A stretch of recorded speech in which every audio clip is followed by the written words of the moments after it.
ऐसा क्या खास रीजन था कि आपने भी पार्टी छोड़ दी? इतने सारे लोग हैं, विधायक सभी आपके साथ गए थे, क्या कारण नहीं, था? रीजन पब्लिक का था।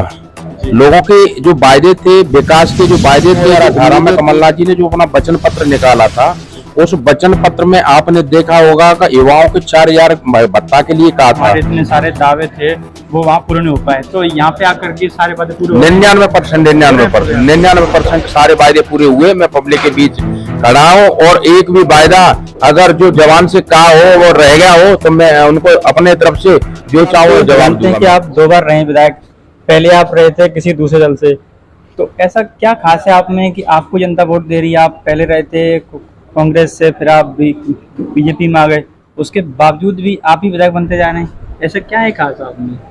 पहली बात मैं आपको बहुत बहुत धन्यवाद देता हूँ कि आपने बड़ा टिपिकल क्वेश्चन किया है। हाँ, ये मेरी अंबा विधानसभा की जनता का स्नेह और प्रेम है। जो मुझे उनने कांग्रेस दल में एमएलए बनाया, 35 वर्ष बाद उनने मुझ पर भरोसा किया कि ये लड़का कुछ होनहार दिख रहा है।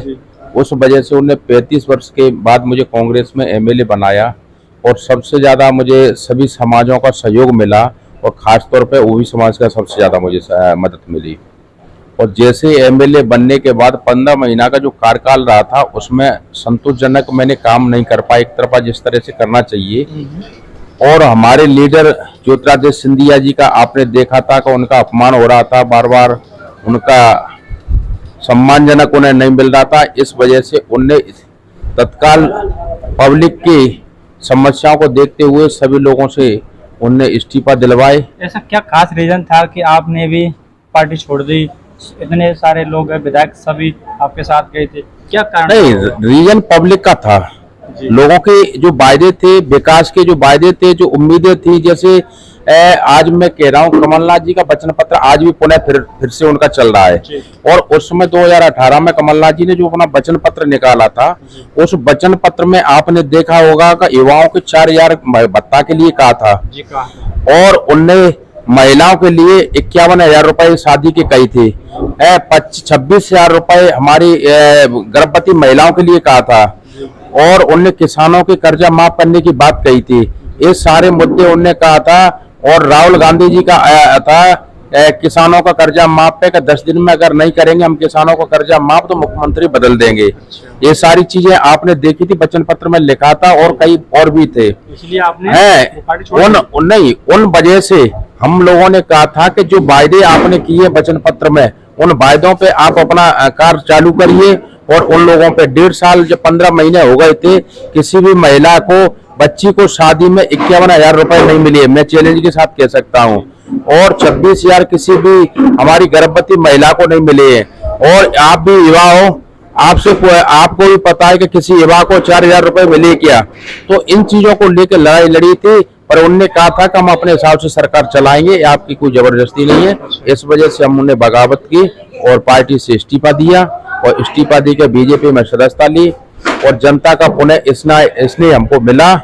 और आज उसका हमने 15 महीना का जो वायदा किया था वो पूर्ण हमने वायदे किए। 99% वायदे मैं आपको गिना सकता हूँ। तो जो उपचुनाव में जो वायदे मैंने किए पार्टी के द्वारा किए गए थे वो आज, अब जैसे अंबा में सबसे बड़ा हॉस्पिटल का मुद्दा था, जो 50 बेड की जगह आज 100 बेड का हॉस्पिटल है।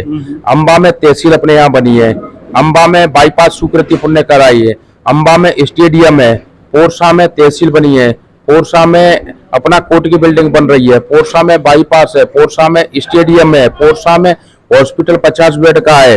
तो इस तरह से जो विकास हुए, जो वायदे प्रत्येक पंचायत में अगर मैं घुस जाऊं तो ऐसी रजौरा पंचायत है, कई पंचायतें जिनमें 30-40 करोड़ के काम हुए। मेरे जो 3 साल के कार्यकाल में कम से कम 500 करोड़ के कार्य हुए। इस वजह से जनता का विषय इसलिए रहा है। आपने जो कहा था कि हमारे इतने सारे दावे थे वो वहाँ पूरे नहीं हो पाए, तो यहाँ पे आकर के सारे वादे पूरे 99% सारे वायदे पूरे हुए। मैं पब्लिक के बीच खड़ा हूँ और एक भी वायदा अगर जो जवान से कहा हो वो रह गया हो तो मैं उनको अपने तरफ से जो चाहूँ जवाब दूंगा मैं उनको। लेकिन अब आगे की क्या उम्मीद है? आगे भी आप क्या इलेक्शन में उतरेंगे या नहीं, क्या उम्मीद ये है? पार्टी का डिसीजन है, वरिष्ठ नेतृत्व का डिसीजन है। अगर मेरा कार्यकाल मेरा संतोषजनक रहा होगा, मेरा सर्वे में नाम आएगा, पार्टी मुझे चाहेगी कि मेरे द्वारा सीट निकाली जा सकती है, तो ये डिसीजन पार्टी का है, मैं इसमें कुछ नहीं कह सकता। अच्छा सर, आप आज यहाँ अम्बा में उपस्थित हुए हैं, क्या कारण है आप? आज हमारे पार्षद जी के द्वारा मुझे अवगत कराया है दाल टिक्कर का कार्यक्रम में, और अभी इससे पहले अभी कुशवाहा समाज की बैठक हुई है जिसमें अपने दुख सुख की बातें हुई हैं, लोगों से चर्चा हुई है, और इस तरह से हमारे पार्षद जी हमेशा करते रहते हैं, लोगों के हाल चाल पूछते रहते हैं कि कोई दुख दर्द हो, उनकी मदद के लिए समाज के प्रति हमेशा वो सक्रिय रहते हैं, और मैं उनसे आशा भी करता हूं कि इस तरह हमेशा सक्रिय रहना भी चाहिए।